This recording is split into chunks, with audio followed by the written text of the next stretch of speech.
Hello everybody, and welcome to the Wednesday edition of Video Clips. Still excited about yesterday when we talked about the lawsuit and that sort of thing. A couple of announcements I'll give you that I think are important. We are starting a new program here for people who are dealing with cancer patients and their families. And it's basically a cancer concierge program. It involves regular conference calls with other cancer patients in a group. It includes Cancer 101, Cancer 201, which is the alternative treatment modules that I'm teaching every Wednesday at noon. And then one-on-one consultations with our dietitians and others who help patients and clients make decisions about treatment. Of course, access to our libraries and live Q&As and all that sort of thing too. So it's a really great package, and we think that it's long overdue to do something like this. Our special brand of everything here is evidence-based with a filter, so everything is pretty well vetted. And so if that's interesting to you, send me an email at pampopper@msn.com. If you're interested in fall semester classes next week, pampopper@msn.com. If you're interested in careers, pampopper@msn.com. And if you're an attorney who was excited about what I had to say yesterday, same email, send me an email. All right, so in the lawsuit, in the complaint itself, our lawyer did a very good job of outlining one of the major issues. There's so many, it's unbelievable, but one is testing. And there's a growing recognition that something is terribly wrong. I reported before that our emperor tested positive and negative in the same day. He chose the negative result. The auditor of our state, Keith Faber, is conducting an investigation right now where he's built a website where people can go to report their experiences of not getting tested yet getting a positive test result back. And I checked that website not too long ago, and it actually said that this is part of an effort with several states that are doing this very same thing. Believe it or not, the New York Times reported on this testing issue. And according to the Times article, it was really long, I'm just going to give you a little snippet of it here. U.S. public health officials are becoming increasingly concerned about COVID testing. They say that PCR tests, the ones that are the most widely used and were actually stated to not be good for diagnosing, I've covered this in several other clips, are diagnosing large numbers of people who are carrying insignificant amounts of the virus. These people are not likely to be contagious. And so part of the argument, I'll get into the technical part that they're talking about here, but part of the argument is that how much viral load you have has a lot to do with whether or not you're sick or symptomatic or contagious or whatever. So if you're just asking the yes-no question, in fact, Dr. Michael Mina says that the test is a yes-no test, and that's not good enough. It's the amount of virus that should really dictate whether or not there's something to be concerned about. He says, it's really irresponsible, I think, to forego the recognition that this is a quantitative issue. So what he's really saying is the millions of these tests that have been used in an irresponsible way. The PCR test amplifies genetic matter from the virus in cycles. The fewer cycles required, the greater the amount of virus or viral load in the sample. The greater the viral load, the more likely the person might be contagious. The number of amplification cycles needed to find the virus is called the cycle threshold. It's never included in the results that are sent to the doctors or the patients, although it could tell them how contagious the patients are. In other words, the yes-no question is really not valuable. There's some question, I have to say, as to whether or not we ought to be using this test at all. But the problem is we're not even using the questionable test in the way that it would actually provide any useful information, and I think that's important to note. In three sets of testing data that included the cycle threshold, compiled by officials in Massachusetts, New York, and Nevada, up to 90% of the people who tested positive carried barely any virus, which means that they were absolutely not contagious and they shouldn't have been quarantined, or whatever they did to them would have been overreach, okay?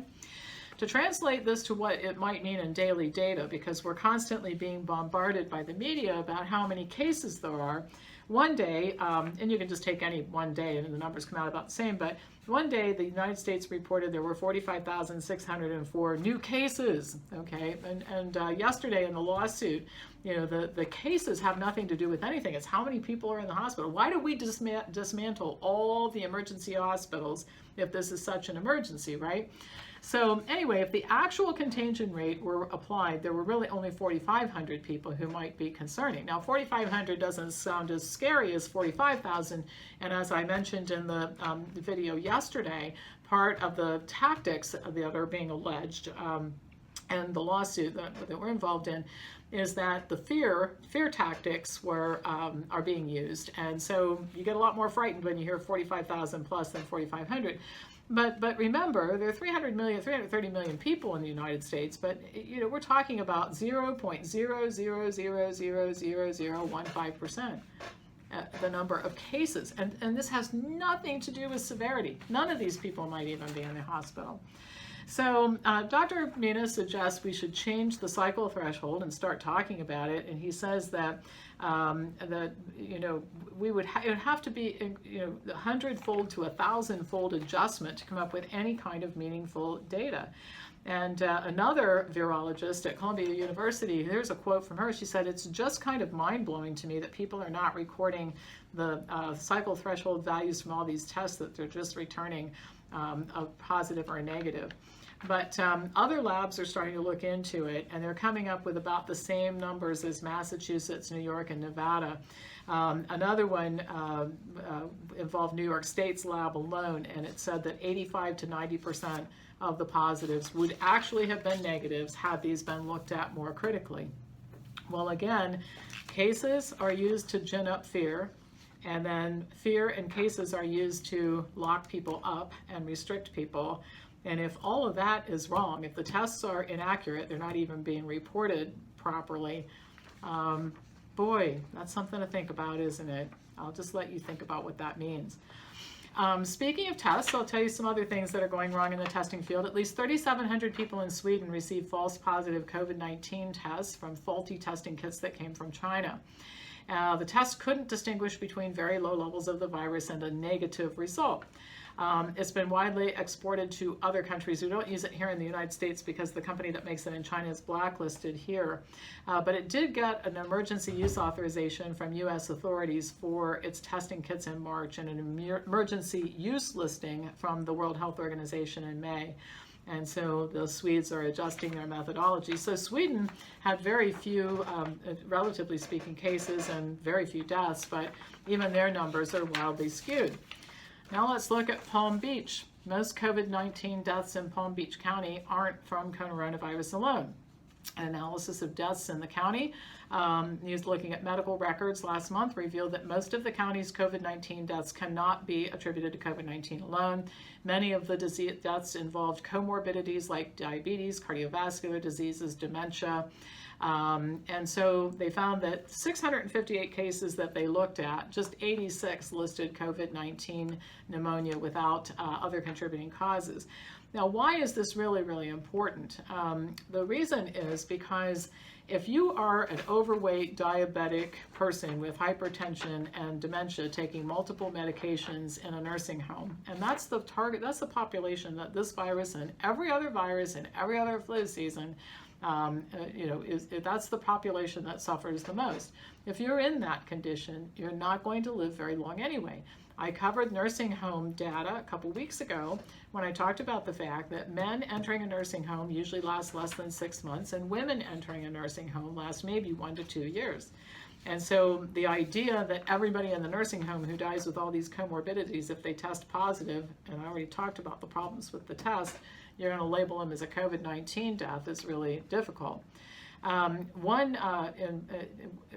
gave a couple examples. One woman who was 94 and had type 2 diabetes, atrial fibrillation, and congestive heart failure, and her cause of death was listed as acute respiratory failure and COVID-19 pneumonia. Another record showed a 72-year-old man who died from sepsis and a urinary tract infection and had COVID-19 listed as a contributory cause. Really?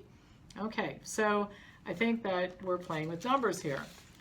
Texas County, Collin County, Texas, the COVID-19 dashboard claimed over 4,600 active cases in the county, and this was based on data that was provided by the Texas Department of State Health Services.